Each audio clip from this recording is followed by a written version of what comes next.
जोहार झारखंड। आज 25 मई 2023। आज हम जनरल स्टडी में निम्न टॉपिक पर चर्चा करेंगे। वह हमारे संविधान से और हमारे राष्ट्रीय विकास से जुड़े हुए कुछ नोट्स हैं। राष्ट्रीय तकनीकी तपड़ा मिशन 1480 करोड़ के कुल परिव्यय से 2023 से 2024 तक खर्च करना है। राष्ट्रीय तकनीकी तपड़ा मिशन जो है वह तकनीकी रूप से ऐसे कपड़े का निर्माण करेगी जो विभिन्न विशेष श्रेणियों में प्रयोग किए जाते हैं। जैसे आप देख रहे हैं कि जैसे नॉर्मल कपड़ा हम लोग जो पहनते हैं, जब हम जाते हैं कोरोना पे तो वहाँ हम अलग कपड़ा पहनते हैं जिससे हम पीपी किट बोलते हैं, जो प्लास्टिक का होता है। उसी तरह अगर हम जाते हैं फैक्ट्री में तो वहाँ अलग कपड़ा होता है, फायर ब्रिगेड वाले का अलग कपड़ा होता है। तो इस तरह से भारत सरकार ने तकनीकी कपड़ा विकास करने के लिए राष्ट्रीय तकनीकी कपड़ा मिशन का गठन किया है। इस आधार पर उन्होंने 12 विभिन्न श्रेणियों तक बनाया है। पहला जो है agro textile, textile for crop protection. फसल क्षेत्र में किसान जब जाते हैं फसल क्षेत्र में तो वहाँ फर्टिलाइज़र या तो इन्फेक्टिसाइड डालते हैं, तो हो सकता है उसके लिए जो कपड़ा बनेगा वह एग्रो टेक्सटाइल होगा। Build tech construction textile, building बनने के समय में सीमेंट बालू डाला लगता है तो उस समय बचाने के लिए तो उनका जो कपड़ा होगा वह बिल्ड टेक कैटेगरी में आएगा। क्लॉथ टेक यानी क्लोथिंग टेक्सटाइल, जियो टेक यानी geotextile reinforcement of embedment, hometech यानी डोमेस्टिक टेक्सटाइल, इंडू टेक यानी इंडस्ट्रियल टेक्सटाइल, मेडी टेक यानी मेडिकल टेक्सटाइल इम्प्लांट्स के लिए, mobitech textile use to transport में जाने के लिए ऑटोमोबाइल और एरोस्पेस का जो कपड़ा होगा वो मोबी टेक कहा। ओएतो टेक और इतो टेक, ओएतो टेक या इतो टेक इकोलॉजिकल प्रोटेक्शन टेक्सटाइल कहलाएगा। पैथ टेक पैथोजन का टेक्सटाइल, प्रो टेक यानी प्रोटेक्टिव टेक्सटाइल बचने के लिए, स्पोर्ट टेक यानी स्पोर्ट्स का टेक्सटाइल। इस मिशन का उद्देश्य जो है देश में तकनीकी वस्त्र तो में पैठ जमाना या उसमें सुधार करना है। राष्ट्रीय तकनीकी मिशन जो है कपड़ा मिशन के घटक हैं अनुसंधान, नवाचार और विकास। रिसर्च होना चाहिए, इनोवेशन होना चाहिए और डेवलपमेंट होना चाहिए। संवर्धन और विपणन विकास, निर्यात संवर्धन, एक्सपोर्ट होना चाहिए, ओरिएंटेशन, शिक्षा प्रशिक्षण और कौशल विकास भी इस मिशन का उद्देश्य है ताकि रोजगार प्राप्त हो, बेरोजगारी दूर हो। ये भी इस मिशन का उद्देश्य है।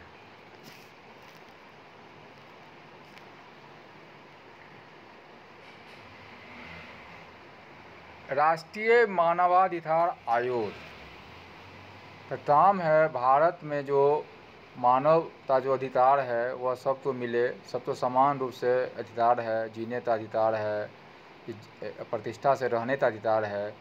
तो उसको सुरक्षा देने के लिए भारत में सितंबर 1993 में राष्ट्रीय मानवाधिकार आयोग का गठन किया गया, जिसका उद्देश्य था कि मानव अधिकार तो संरक्षण किया जाए, मानव का अधिकार संरक्षित हो और उनका प्रोत्साहन भी देना था। आयोग गठन जो किया गया उसे निम्नलिखित कार्य थे। मानव का अधिकार का उल्लंघन की शिकायत अगर होता है तो उसे जांच करना, जेल में बंद कैदियों तो मानवीय स्थिति का अध्ययन करना, मानव के अधिकार के क्षेत्र में अध्ययन और शोध को प्रोत्साहन देना, मानव अधिकार के संरक्षण हेतु कार्यरत जो एनजीओ हैं, स्वैच्छिक संगठन है, उसको प्रोत्साहित करना भी मानव अधिकार के अंतर्गत मुख्य कार्य आते हैं। भारत का विदेश नीति जो है उसके क्या निर्धारक तत्व हैं, क्या सिद्धांत हैं। तो भारत का विदेश नीति जो होता है वो डिपेंड करता है तो उससे आसपास में तुरंत पड़ोसी देश हैं। जैसे भारत का जो पड़ोसी देश देखिए चाइना है और पाकिस्तान है, जो हमेशा भारत से लड़ने के लिए लगा रहता है। युद्ध भी हुआ है, चाइना से भी युद्ध हुआ है 62 में, और 78 में 99 में भी युद्ध हम देखते हैं, और आज़ादी के तुरंत बाद 48 में भी पाकिस्तान से तो युद्ध हुआ था। तो भौगोलिक तत्व, आर्थिक तत्व भी विदेश नीति तो हैं। सैन्य शक्ति, तकनीकी और प्रौद्योगिकी, सांस्कृतिक, ऐतिहासिक और राजनीतिक मूल्य भी, घरेलू और सामाजिक वातावरण, विचारधारा, नेतृत्व एवं व्यक्तित्व, अंतर्राष्ट्रीय परिस्थितियाँ, अंतर्राष्ट्रीय व्यवस्था और राष्ट्रीय चरित्र, ये 11 तत्व हैं जो भारत के विदेश नीति को निर्धारित करते हैं और उसी पर हमारा विदेश नीति चलता है।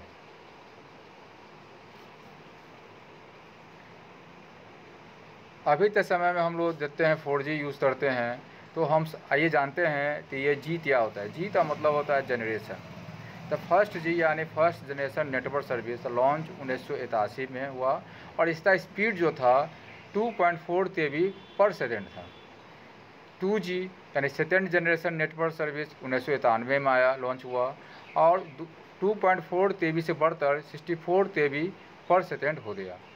Third generation 3G network service 2001 में आया और 64 KB से बढ़कर 2000 KB पर सेकेंड हो गया।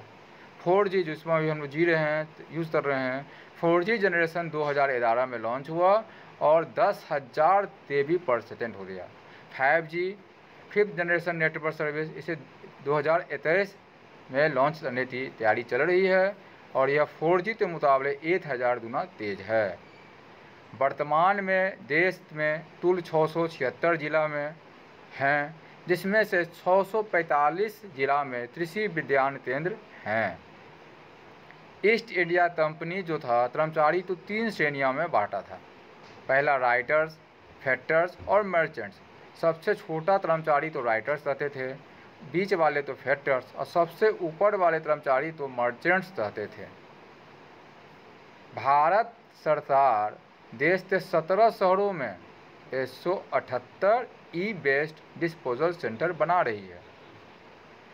ई वेस्ट डिस्पोजल सेंटर का मतलब है कि हमारा जो इलेक्ट्रॉनिक डिवाइस है, गैजेट्स है, वह जब ख़राब हो जाता है तो उसे हम लोग घर में ही रखते हैं और उसका हम लोग मतलब पर्यावरण में बहुत बुरा असर करता है। तो ई वेस्ट डिस्पोजल क्या करेगा, वह इलेक्ट्रॉनिक गैजेट के जो वेस्ट है उसको फिर से रिसाइकिल कर उसको यूजफुल बना देगा और यूजेबल बना देगा। अब हम कुछ एब्रिविएशन है जो बहुत प्रयोग होता है जिसके बारे में हम लोग तो जानना चाहिए।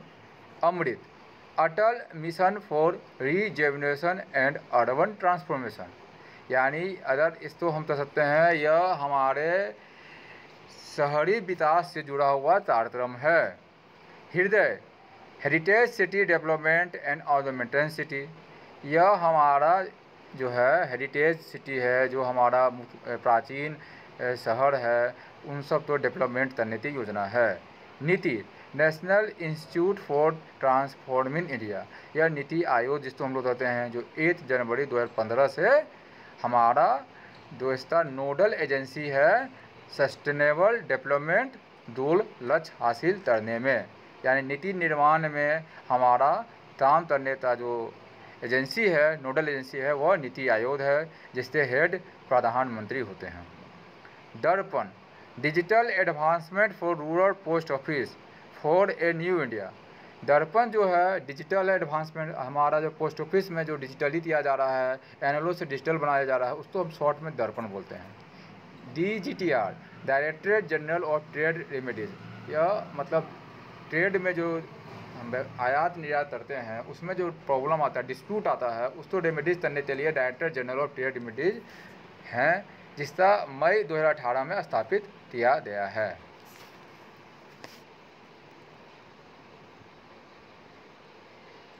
भारतीय विदेश नीति के सिद्धांत, भारत के विदेश नीति का सिद्धांत है पहला गुट निरपेक्षता, दुष्ट निरपेक्षता जो सिद्धांत है उसका मतलब है तो हम किसी दुष्ट में शामिल नहीं होंगे। साम्राज्यवाद और उपनिवेशवाद का विरोध।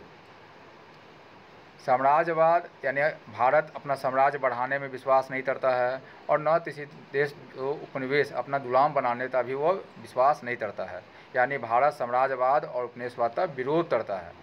रंग भेद का विरोध। भारत जो है रंग भेद भाव तो विरोध करता है। जैसे हम देखते हैं दक्षिण अफ्रीका में रंग भेद नीति था, उसका विरोध हमारे गांधी जी किए थे। तो भारत रंग भेद नीति का विरोध करता है। भारत पंचशील तो मानता है, आचरण के 5 सिद्धांत। पहला सिद्धांत, कोई राष्ट्र किसी अन्य राष्ट्र पर आक्रमण नहीं करेगा। यह पंचशील सिद्धांत जो था वह चाइना युद्ध के बाद बना था। सभी राष्ट्र एक दूसरे की राजनीतिक स्वतंत्रता और क्षेत्रीय अखंडता का सम्मान करेंगे, यानी सभी राष्ट्र एक दूसरे के इज्जत करेंगे, उस उनके क्षेत्र पर हम हमला नहीं करेंगे, वो हमारे क्षेत्र पर हमला नहीं करेंगे, एक दूसरे को स्वतंत्र रखेंगे। तो राष्ट्र अन्य राष्ट्र के आंतरिक मामले में भी हस्तक्षेप नहीं करेगा। सभी राष्ट्र पारंपरिक हितों की संपूर्ति के आधार पर अपने व्यवहार का निर्धारण करेंगे। चौथा जो सील था वह तो सभी राष्ट्र पारस्परिक हितों तो संपूर्ति करेंगे, अपना हित तो आधार पर ही अपने व्यवहार का निर्धारण करेंगे। और 5वां जो सील था, सभी राष्ट्र शांतिपूर्ण अस्तित्व के आधार पर अपना आचरण का निर्धारण करेंगे। यानी यह पंचशील समझौता भारत का विदेश नीति का एक इम्पोर्टेंट पॉइंट है, पंचशील। इसी प्रकार से और जो नीति है पंचशील के अलावा जो और नीति है वह है कि हम संयुक्त राष्ट्र संघ के पर विश्वास रखते हैं और अंतर्राष्ट्रीय योजना तो भी हम लोग मानते हैं।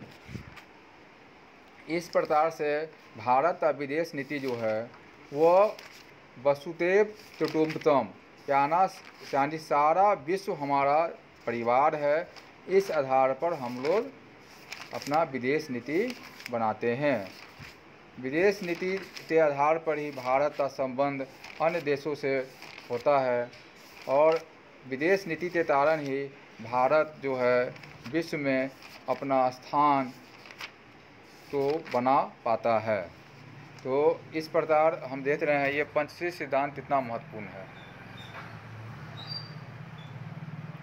अब हम लोग देखेंगे कि जन प्रतिनिधि जो होते हैं जो चुनाव लड़ते हैं उनको किस आधार पर उनको चुनाव लड़ने से रोका जा सकता है, किस आधार पर उनको चुनाव से निष्कासित किया जाता है, उसके लिए हम लोग जन प्रतिनिधित्व कानून की धारा 8(1), धारा 8(2) और धारा 8(3) को देखना होगा, जिसमें ऐसे अपराधों की सूची बनाई गई है जिसके अंतर्गत किसी नेता या प्रत्याशी को चुनाव लड़ने के लिए 6 साल तक प्रतिबंधित किया जा सकता है।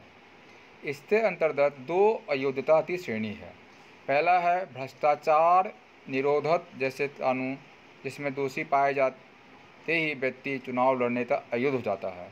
और दूसरा है सजा की अवधि के अनुसार अयोग्यता, जैसे मान लीजिए तो जमाखोरी, मिलावट, दहेज प्रताड़ना में 6 माह की सज़ा तथा किसी भी जुर्म में 2 या 2 से अधिक साल की सज़ा पर व्यक्ति 6 साल तक चुनाव लड़ने का अयोग्य साबित हो जाता है। हाँ, अगर तो कोर्ट अपील पर सुनवाई के दौरान दोष सिद्धि पर रोक लगा देती है तो वह व्यक्ति चुनाव लड़ सकता है। प्रत्येक वर्ष 5 दिसंबर को विश्व मृदा दिवस मनाया जाता है।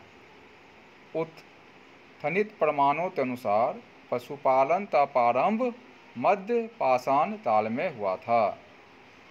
वैदिक साहित्य के सही क्रम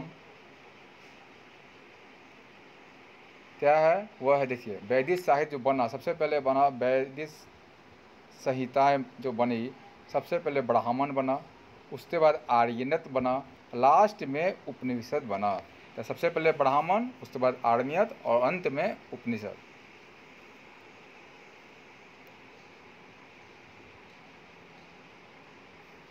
ग्रीनवाश एक टेक्निकल वर्ड है जिसका मतलब होता है कि ग्रीन वाश तो ग्रीन सीन भी कहा जाता है, यानी पूरा हरियाली दिखाना। यह एक ऐसी प्रक्रिया है जिसके अंदर उधार लेने वाला कंपनी या विनिर्माता झूठा दावा करता है कि उसका उत्पाद पर्यावरणीय मित्रवत है। ऐसे उपभोक्ता को धोखे में रखने के उद्देश्य से दिया जाता है। तो इसे हम लोग उपभोक्ता कानून में ग्रीन वॉश या ग्रीन सीन भी कहते हैं। अब एक नया योजना प्रधानमंत्री जी लॉन्च किए हैं, वन धन योजना। प्रधानमंत्री मोदी जी ने 14 अप्रैल 2019 को बीजापुर छत्तीसगढ़ से प्रधानमंत्री वन धन योजना का शुरुआत की। वन धन योजना एक बाजार से जुड़ा हुआ जनजातीय उद्यमिता विकास कार्यक्रम है। यानी जनजातीय सामान तो वन में जो सामान मिलता है, जो उस मार्केट में पहुंचाने का कार्यक्रम है। इसका उद्देश्य जनजातीय स्वयं सहायता समूह को क्लस्टर बनाना और उन्हें जनजातीय उत्पाद कंपनियों के रूप में मजबूत बनाना है। यह योजना देश के सभी 27 राज्यों की सहभागिता से चलेगी। भारतीय संविधान के अनुच्छेद 13, 32, 131(1), 136, 141, 143, 226, 245, 246 और 372 आदि के तहत न्यायिक पुनरावलोकन की व्यवस्था है। यानी सुप्रीम कोर्ट न्यायिक पुनरावलोकन जो है वह इन अनुच्छेद के तहत ही करती है। मंदी तो एक नई धारणा अर्थशास्त्री रूपा रोथ-निटसरे ने दी है। उनके अनुसार भारत की अर्थव्यवस्था इन दिनों स्टैगफ्लेशनरी दिशा में जा रही है। यह शब्द दो शब्द स्टैग्नेशन और इन्फ्लेशन से बना हुआ है, जिसका भावार्थ है ठहराव भी और महंगाई भी। यानी एक तरफ भारत में मंदी भी है और दूसरी तरफ तेज़ी भी है, और इस दोनों को मिलाकर स्टैगफ्लेशनरी मतलब हुआ स्टेज मतलब वह मंदी और इन्फ्लेशन मतलब महंगाई। ये दोनों तो नया शब्द की धारणा अभी मार्केट में चल रही है।